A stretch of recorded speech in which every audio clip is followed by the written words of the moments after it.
Hello, folks, and welcome again to the Inside Circle podcast. And today I have with me Miss Stephanie Lane.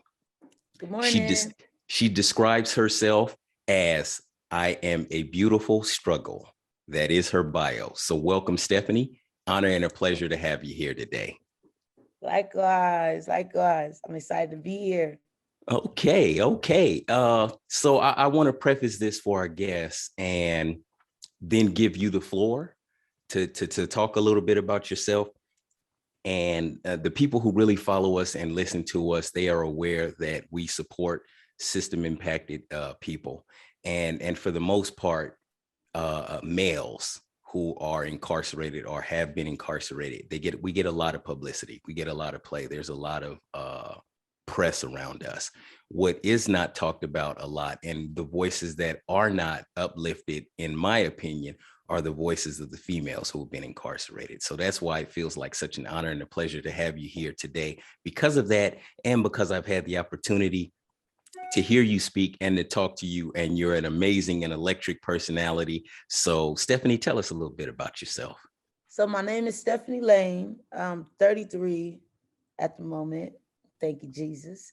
I'm from Los Angeles. Well, I'm from the projects, from the low bottoms. I grew up in the Liso Village projects. It was a projects that had 8 gangs growing up in. We was the first projects that ever got tore down because it was so much gang violence when I'm in projects. They ain't never had a projects where it was 8 gangs in one facility. And that's where I grew up at. And it been in and out of the system since I was 12. Like I said, I'm 33. So I've been doing this for a long time.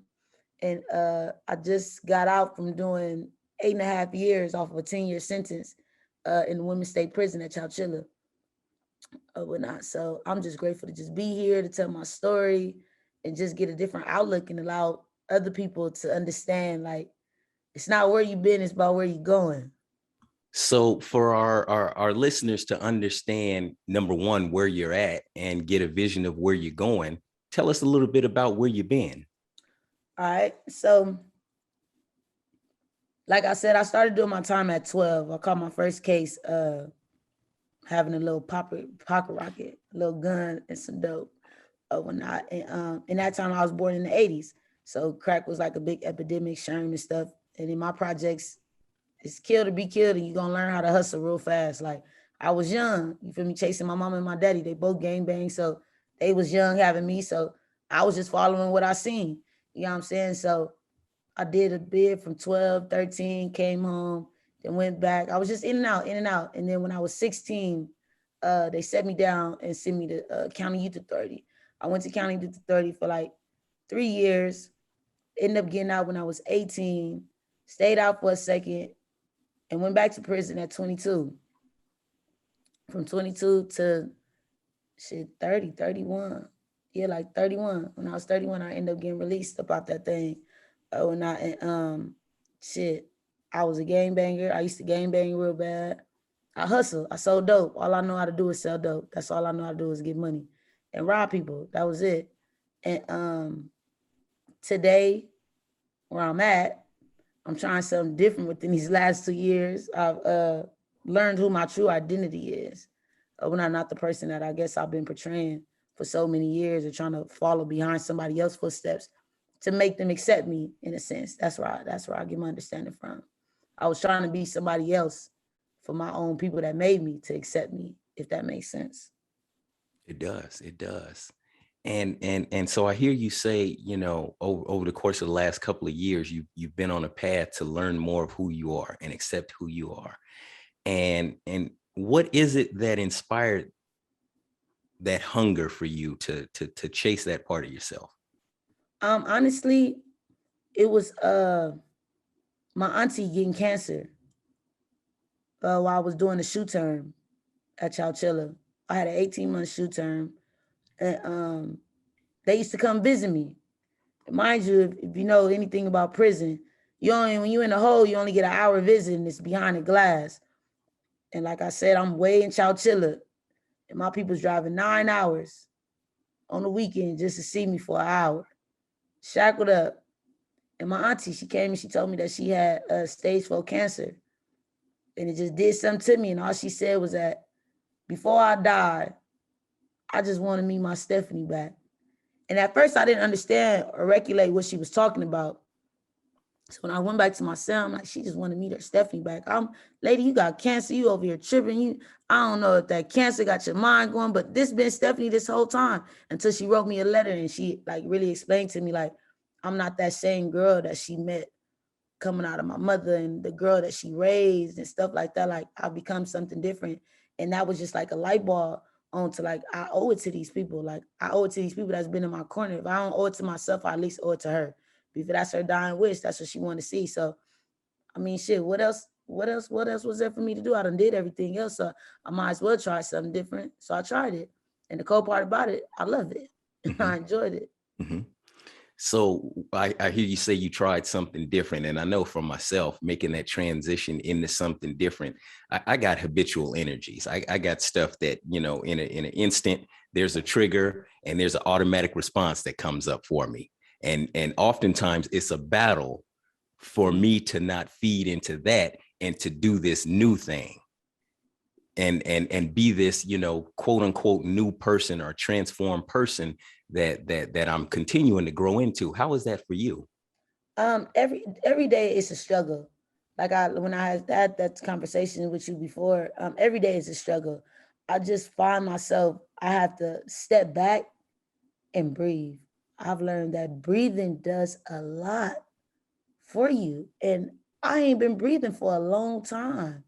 Like, and I realized that was my impulse. That was why I jumped. That's why them habits that we have, that's so like easy for us to jump into. We never took the time to just breathe and just take a second to like, hold on, collect your thoughts in a sense. Like, so when things like that occur, like I just find myself, I just got to breathe and just center myself back at it. And mentally, I battle with my mental daily because I do still have my other side to me that tells me like I'm doing something wrong, I'm a joke and stuff like that. And I have to battle with that. And like I said, I just have to just sit and I just got to breathe and calm these voices that be going on in my mental that's trying to defeat me within this growth that I'm going on. But every day it's a struggle, honestly. So in that struggle, I hear a tool, a coping mechanism, if you will, is to breathe. What sort of other support do you have in your life, you know, as you continue this transformation and grow into, you know, reconnection with Stephanie? I have my grandmother still, by the grace of God, and a couple of outside people, Veronica Vargas from Homeboy Industries. This other lady, her name is Darcy, that I used to work for, that does post-production. I call her a lot. When I called upon her a lot when I was in prison. Just positive influences that I got in my life. I probably got like 4 of them, actually, that I got on speed dial. And one of my older homeboys that's done a lot of time in prison. And I call him daily, and like just his advice and like the route that he's went on and the journey that he's on today and like how he figuring out life. Like this a man that's never stayed out longer than 60 days.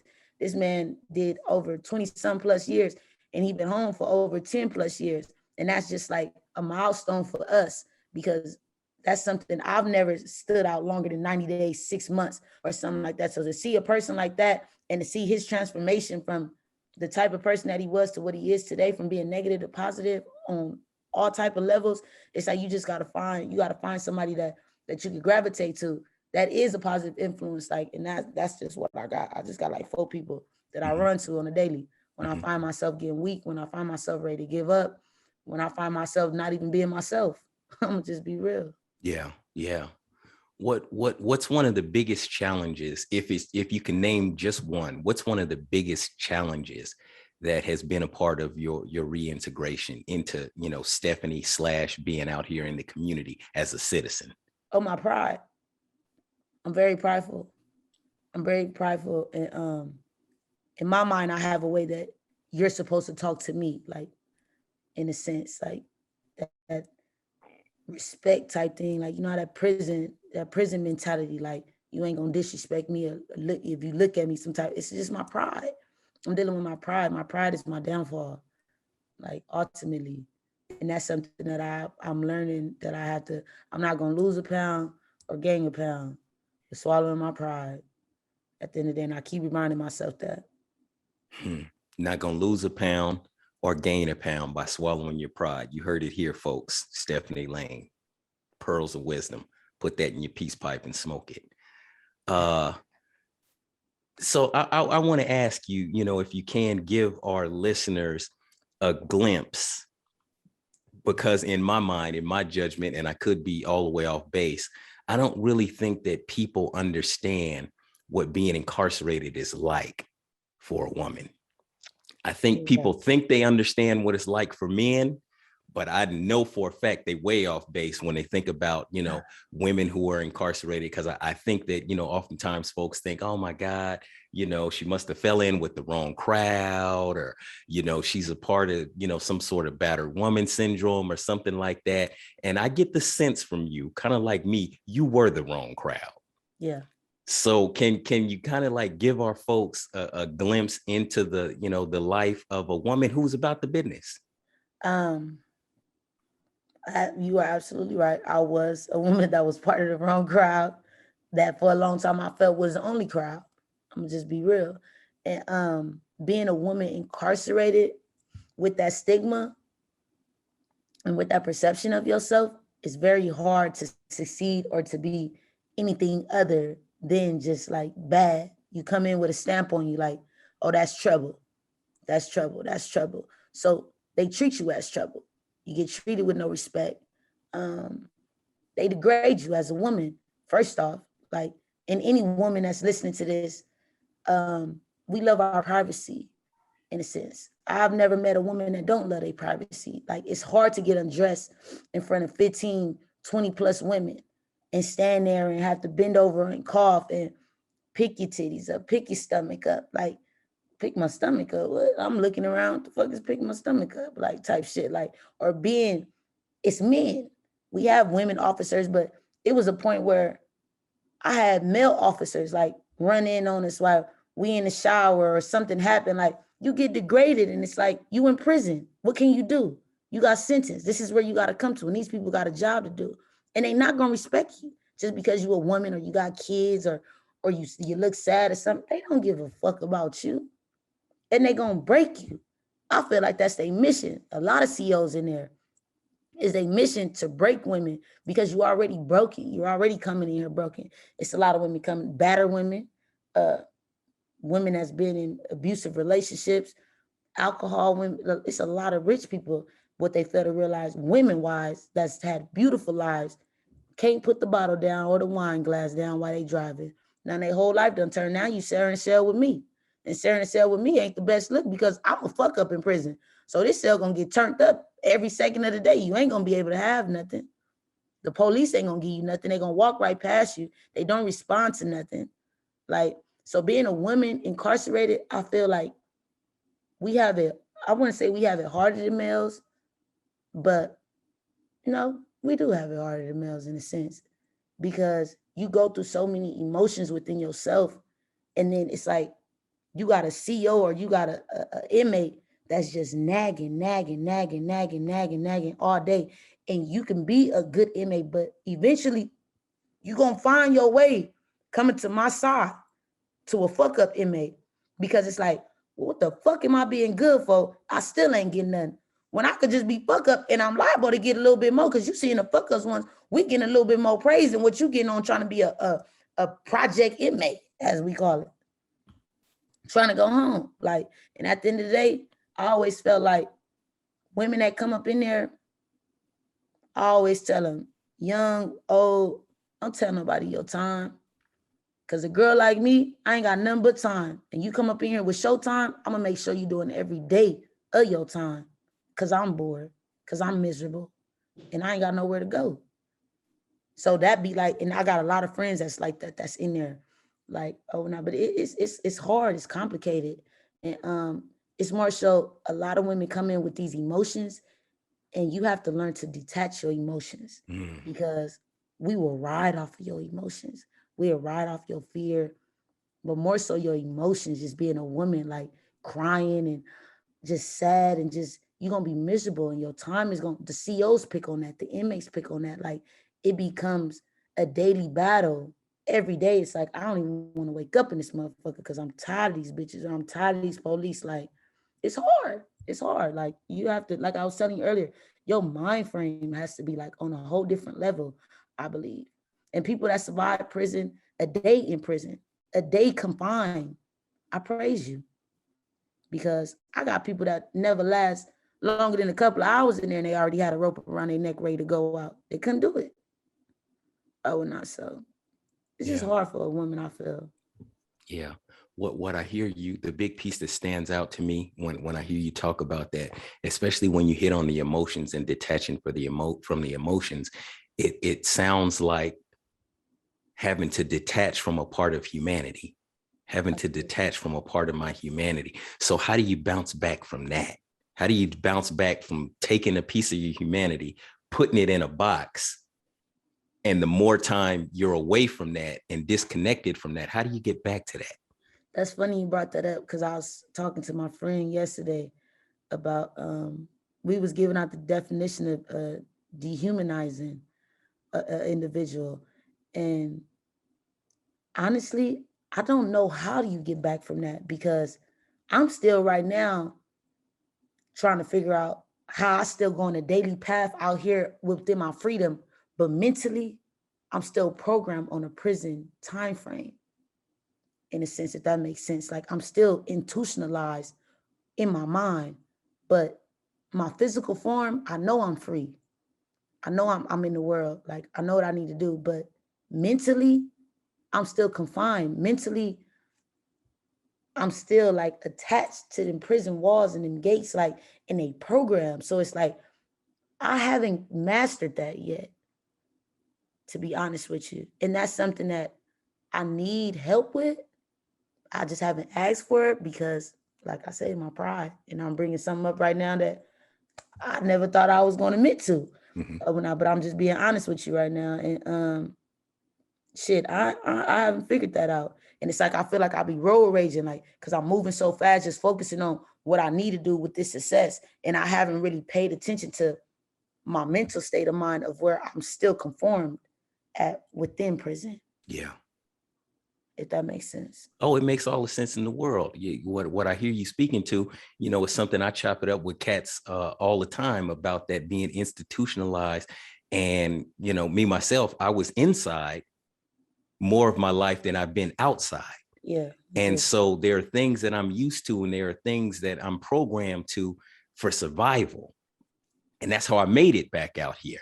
And those are, for me, that's that habitual energy that just pops back up. And it's a struggle, sometimes daily, to not allow that beast to run the show. Because when he run the show, everybody's getting fucked up. Me, you, everybody that's around. It's like a nuclear bomb going off. So I can definitely identify with what it is that you're speaking to. And I recognize how important it is, for us to support one another coming back out here, because that's not something that, so-called civilians understand or ever will. And it's not a bad thing. It's a reality. Nobody should understand that. But unfortunately, I do understand that. Unfortunately, I do identify with what you just said and recognize, the need for our community to support one another. So, you got a space. The offer is here at Inside Circle. That's what we do, is support one another.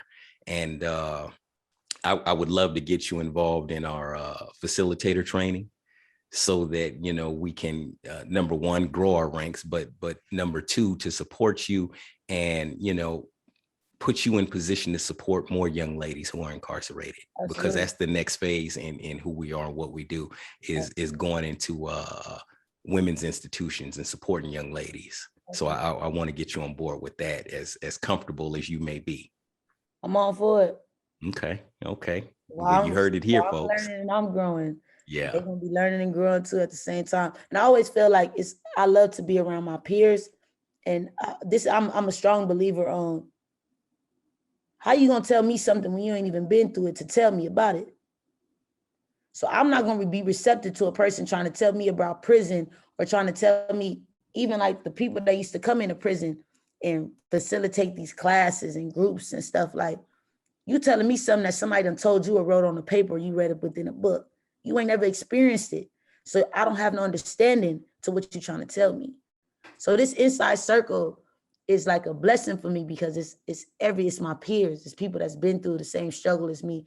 It's people that's been through the exact same things, whether it's a male or a female.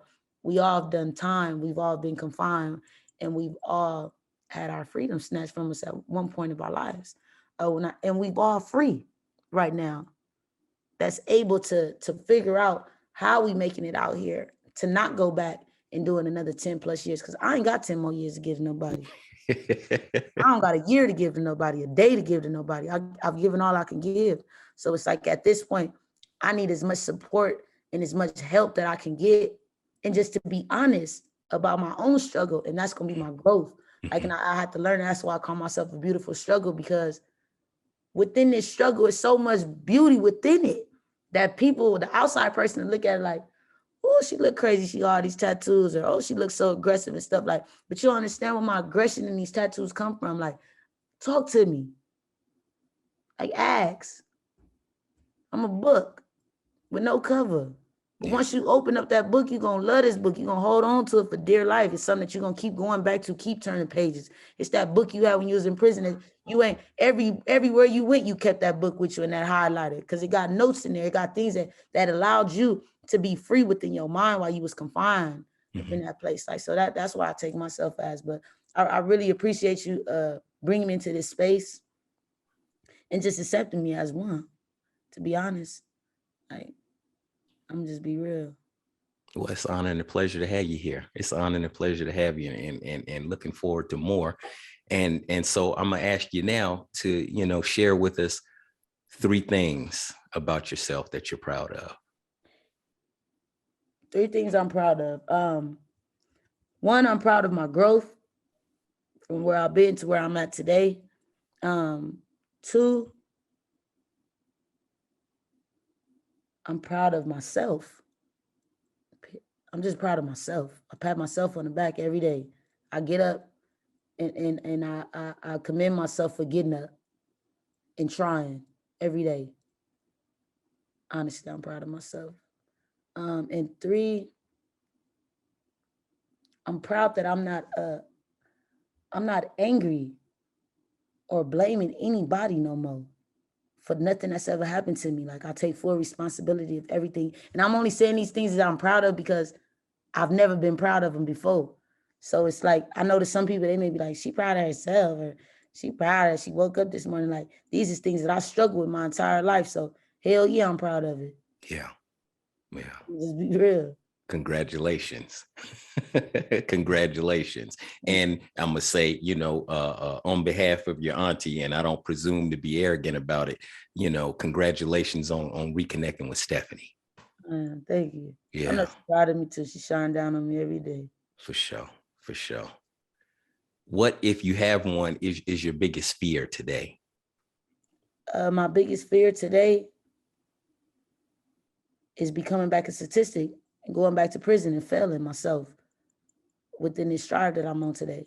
That's my biggest fear. It's like giving up and just saying fuck it all over again. Like, I don't got that spirit in me no more. Like, so if it did come back, like, I'm fearful of that. Yeah. Because I'm gonna lose everything. I'm gonna lose myself. I'm gonna be honest. Yeah. Yeah. I can definitely identify with that. So, we talked about where you've been, where you are. What's your vision, if you have one, of an ideal life for Stephanie? What does the ideal life for Stephanie look like? An ideal life for me, honestly, I just want to get back to my community. Like, growing up, we didn't have too many people, positive people that went through the struggle and came back and showed us how to get out the struggle. You get what I'm saying? They always make it out, but they'll never come back to show you how to get out. And that's like my focus right now, is for me to get on a level to where I'm able to go back and pull a gang of people with me. Like, and I can honestly say, like, I can help you without like just me just saying it. I could show proof I could help you, like, financially, emotionally, just all around the board. But I just want to just get back to like young girls and young boys, like coming out the projects, coming out the slums. You feel me? Like it's so much more than just what we see out here. Like, and you can make it out. Like, I don't care what they told us. My whole life they told me I wasn't gonna be shit. I was supposed to be dead by the time I was 16. Shit, I made it 18. Supposed to be dead then. They be surprised still seeing me right now walking around this motherfucker at 33. Because that's all they seen within me was I'm either be in jail for the rest of my life or I'm being in the ground with my brother, how my brother is. Like, so it'd be like, them was my only two options. And for a long time, I believed that was all I had. So in life, I went about, nigga, I'm either be jail or in dead. So the fuck else am I gonna try to succeed or try to learn anything else for? Like, when these are my only two options that's been told to me as a kid. You know what I'm saying? So it's like, that's why I just want to just get back to my community and just show like it's something totally different than what we've been raised and what we've been taught. And I feel as a juvenile, there's room to disconnect. There's room to grow, because as a juvenile, that's when we set our mind frames and we get like this ground that we stand on, and you strive off of that. Like if I could swap that at a young age, be a cold motherfucker out here. Yeah. You won't even have to go through the system. You ain't got to go to prison. You ain't got to be an adult and go through prison and do 10, 20 plus years and then get out and be like, oh, now I want to do something different. Like, yeah, I already did that. You already did that. So if I could stop it at the root where I know if I had help at, or where you probably would have had help at, we probably wouldn't be sitting right here if we had that support when we was younger. We probably wouldn't have went down them strays. But we didn't have that support because nobody gave a fuck.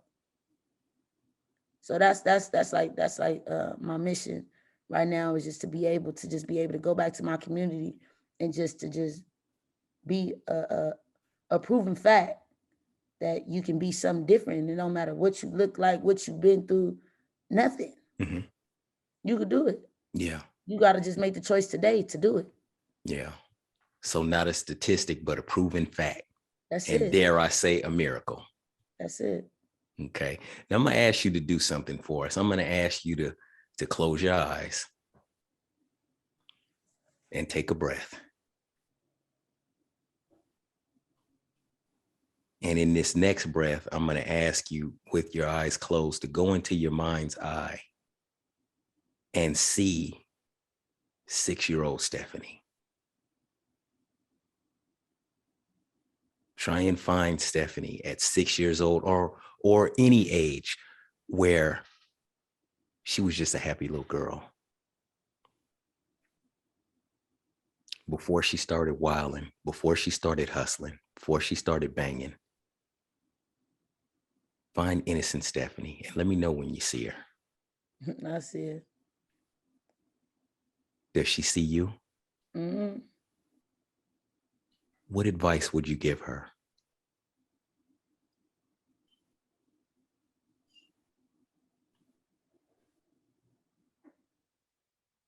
Honestly,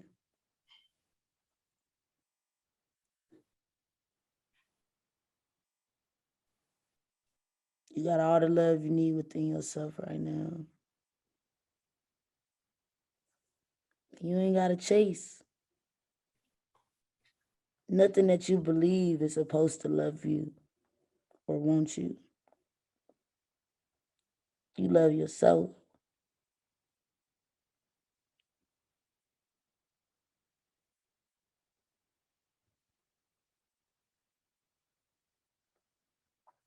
And want more for yourself than these projects.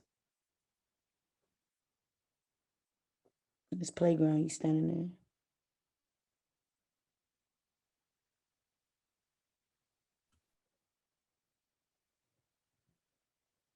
What's she doing now? On these damn monkey bars.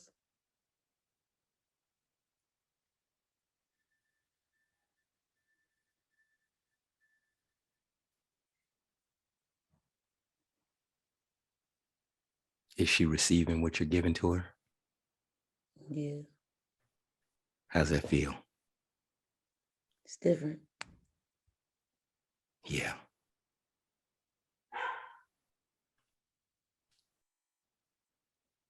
Yeah, it's different, isn't it? It feels like that piece you were talking about, going back and giving our children hope.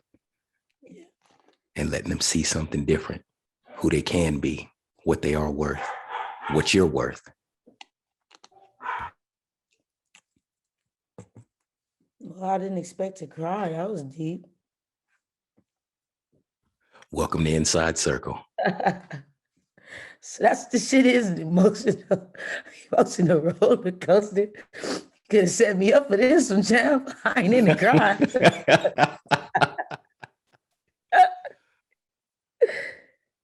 Yeah, it looks good on you. Tears look good on you. Nah. It's funny you say it, right? Because I barely like tapped into this like emotion thing with like tears and stuff. Because don't get me wrong, I love my pops. And who I am today, I wouldn't be who I am without that man, his guidance. Now, did he guide me the right way or raise me in the way that life says a father is supposed to raise a daughter? No. But he raised me, and I learned in this class, it was this life scripting class. And he did the best that he can do with what he had at that moment. And that like resonated with me. It took this guilt and this hate that I had towards this man, because if I can be completely honest right now, every time I went to jail, he'd send me a letter. And every letter, it'll start off with congratulations. You graduated, next level. And I never understood that. Like, what do you mean I graduated to the next level? And when I mean every time I went to jail, from juvenile hall to camp to YA to prison, when I took that 10 years to state penitentiary, first letter I got from, congratulations. You made it. You done hit the prison walls. It ain't nowhere else for you to go. It's only up from here. Next place you can go is to the feds. I asked them recently, since I've been home, like, what do you feel now? Do you feel like I graduated, or do you feel like I failed you? He can't even answer the question because my dad don't recognize me no more. Yeah.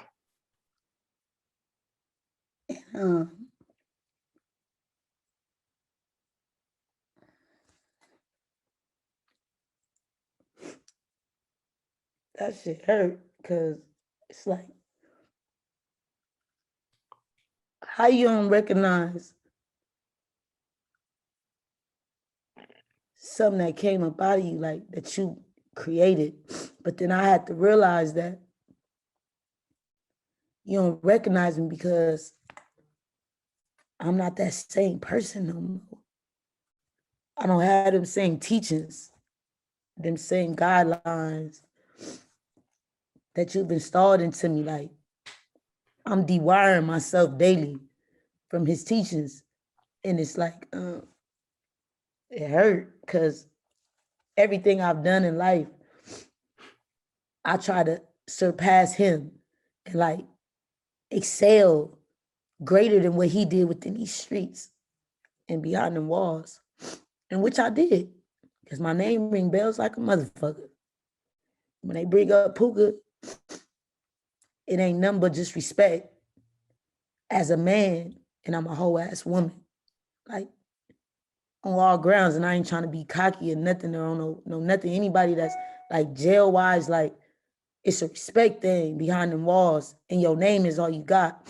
And I live by that. Like, it was installed into me. So everything I did full. It wasn't no half-ass. So within this change that I'm going within myself, I can't half-ass it either.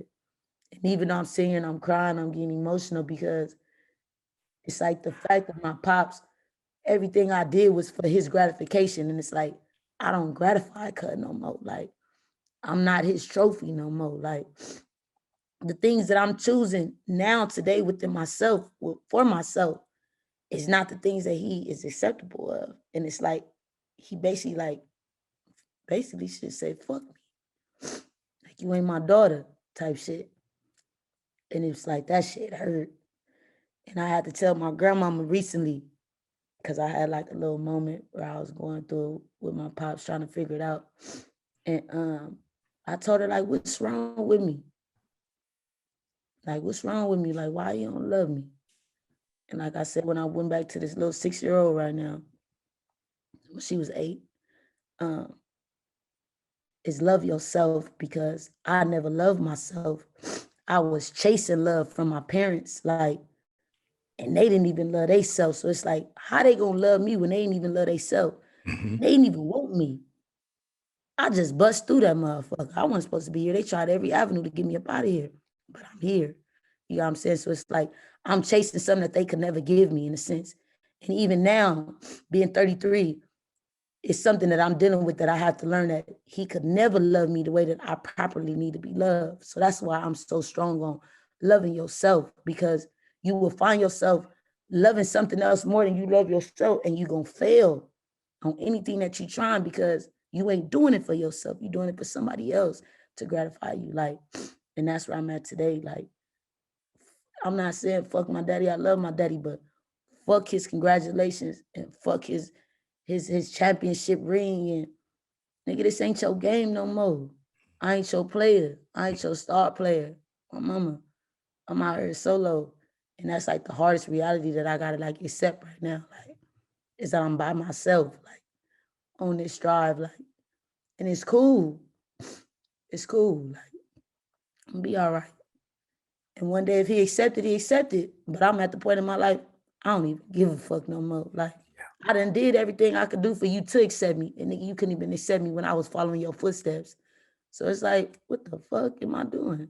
It's like I'm going through insanity. I'm expecting a different result when I'm not gonna get it. It's the same shit over and over again. Yeah. Yeah.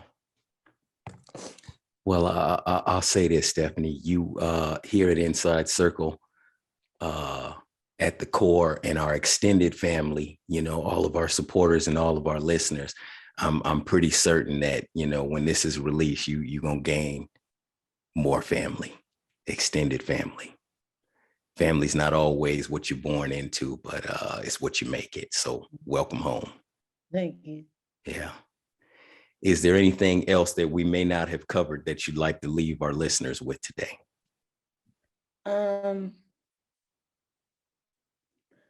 Something that I keep in my forefront is that I'm not my past. I'm not my failures. Um, I am my future, and I'm destined for greatness. No matter what I've been through, no matter where I've been, and you just got to keep that within yourself. Like, you got to strive for it. You got to be hungry for it. Like, and I'm a hustler on every level. So if I could hustle for the bad, you best believe I'm a hustle for this greatness every day. Like, my past ain't gonna predict my future, and I'm a firm believer on that. It ain't. I won't let it, and I'm not gonna let it. Like, and that's all I'm gonna leave y'all with. For sure. Well, thank you, Stephanie. Once again, folks, Stephanie Lane here. In my opinion, this has been a banger, the best interview yet. And, you know, we hope to be able to expose you to more of our community, and again, get you involved in our facilitator training, get you involved in this work, support you in doing more of your own work and tapping into them emotions so that you can be one of those, what we refer to as credible messengers, and going back inside and reaching those young ladies inside, and even the young men. Well, thank you for coming in today and sharing just a little bit of who you are. Absolutely. Thank you for having me. All right.